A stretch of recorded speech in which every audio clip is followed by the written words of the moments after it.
வணக்கம். நம்மள சுத்தி நடக்கிற விஷயங்கள பார்க்கும்போது, இதெல்லாம் ஏன் இப்படி நடக்குதுன்னு எப்பதாவது யோசிச்சிருக்கீங்களா?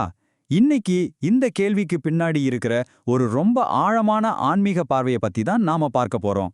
இது நல்லதுக்கும் கெட்டதுக்கும் நடுவுல நடக்கிற ஒரு கண்ணுக்கு தெரியாத யுத்தத்த பற்றியது. வாங்க, இதுக்குள்ள இன்னும் ஆழமா போய் பார்க்கலாம். நம்ம வாழ்க்கையிலயும் சரி, நம்ம சமூகத்திலயும் சரி, ஏன் இவ்வளவு குழப்பம்? குடும்பத்துக்குள்ள ஏன் முன்ன மாதிரி ஒரு அமைதியே இல்ல? இந்த மாதிரி உணர்வுகள் நம்மள பல பேருக்கு இருக்கும் இல்லையா? இந்த எல்லா கேள்விகளுக்கும் பின்னாடி ஒரு ஆழமான காரணம் இருக்குன்னு இந்த ஆய்வு சொல்லுது. அது என்னன்னு பாப்போம் வாங்க. இங்க தான் நாம அரக்கர் கூட்டம் அப்படிங்கிற ஒரு விஷயத்த புரிஞ்சுக்கணும். இது ஏதோ கதைகள்ல வர்ற மாதிரி அரக்கர்கள் இல்ல. இவங்களோட ஒரே நோக்கம் நல்ல மனுஷங்களோட மனசை கெடுத்து அவங்கள தப்பான வழிக்கு இழுத்துட்டு போறது தான். இது ஒரு கண்ணுக்கே தெரியாத ஆனா ரொம்ப ரொம்ப சக்தி வாய்ந்த ஒரு தீய சக்தி. சரி, பகுதியில இந்த அரக்கர் கூட்டத்தோட ஆதிக்கம் நம்மள எப்படி பாதிக்குதுன்னு பார்க்கலாம். இது நாம நினைக்கிற மாதிரி கத்தி துப்பாக்கில நடக்கிற சண்டை இல்ல. இது நம்ம மனசுக்குள்ள ரொம்ப சைலண்டா நடக்கிற ஒரு போர். அவங்களோட இலக்கு நம்ம உடம்பு கிடையாது, நம்ம உள்ளம். அதாவது ஒரு நல்ல மனுஷனோட மனசுக்குள்ள சந்தேகத்தையும் சுயநலத்தையும் கோவத்தையும் கொஞ்சம் கொஞ்சமா விதைச்சு அவரோட குணத்தையே மாத்துறது தான் அவங்களோட தந்திரம். இது ஒரு உளவியல் ரீதியான ஆன்மீக ரீதியான போர். ஓகே, இந்த அரக்கர் கூட்டத்தோட தாக்கம் நம்ம சமூகத்துல எப்படி தெரியுது? வாங்க, இப்போ நாம இரண்டாவது பகுதிக்கு போகலாம். அங்க நாம அன்றாட வாழ்க்கையில நாம பாக்குற பிரச்சனைகளோட இத கனெக்ட் பண்ணி பார்க்கலாம்.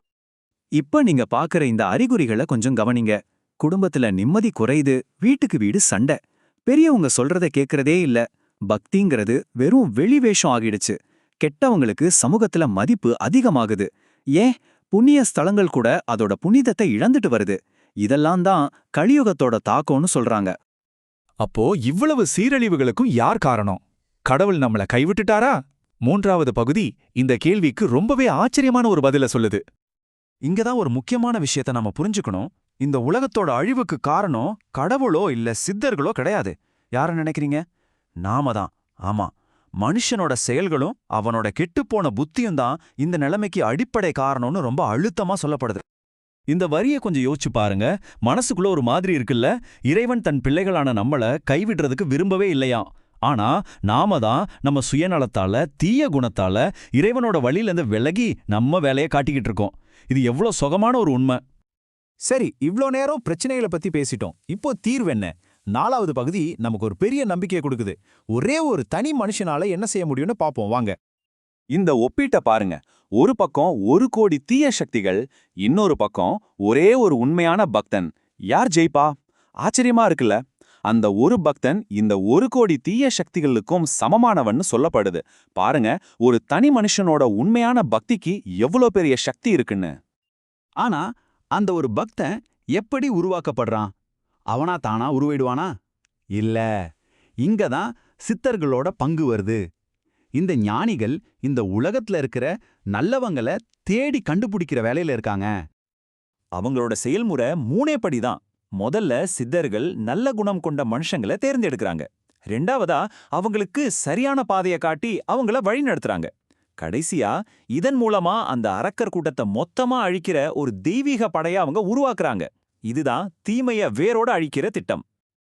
இப்போ நாம இறுதி பகுதிக்கு வந்துட்டோம். நல்லதுக்கும் கெட்டதுக்கும் நடக்கிற இந்த பெரிய போர்ல முடிவு என்னவா இருக்கும்? இதுவரைக்கும் நாம பார்த்த விஷயங்கள ஒரு தடவை தொகுத்து பார்த்திடலாம். இந்த முக்கியமான உண்மைகளை நம்ம மனசுல வச்சுப்போம். 1. நம்ம உலகம் தீய சக்திகளால சூழப்பட்டிருக்கு. 2. இந்த அழிவுக்கு காரணம் நம்மளோட செயல்கள் தான். 3. ஒரு தனி மனுஷனோட உண்மையான பக்திக்கு இந்த தீமையை ஜெயிக்கிற சக்தி இருக்கு. ஆனா 4ஆவதா ஒரு முக்கியமான விஷயம், இந்த இறுதிப் போர்ல ஜெயிக்கணும்னா இறைவனோட நேரடி உதவி கண்டிப்பா தேவை. அப்போ இந்த பிரபஞ்ச போராட்டத்துல நாம சும்மா வேடிக்கை பார்க்க வந்தவங்க இல்ல. இந்த தீமையை ஜெயிக்கிறதுல உங்க பங்கு என்னவா இருக்க போகுது? உண்மையான பக்தியை வளர்த்துக்க போறீங்களா, இல்ல உலகத்தோட போக்குல அப்படியே அடிச்சிட்டு போக போறீங்களா? இந்த கேள்வியோட உங்களை சிந்திக்க விட்டுட்டு நான் விடைபெறுகிறேன். யோசிச்சு பாருங்க.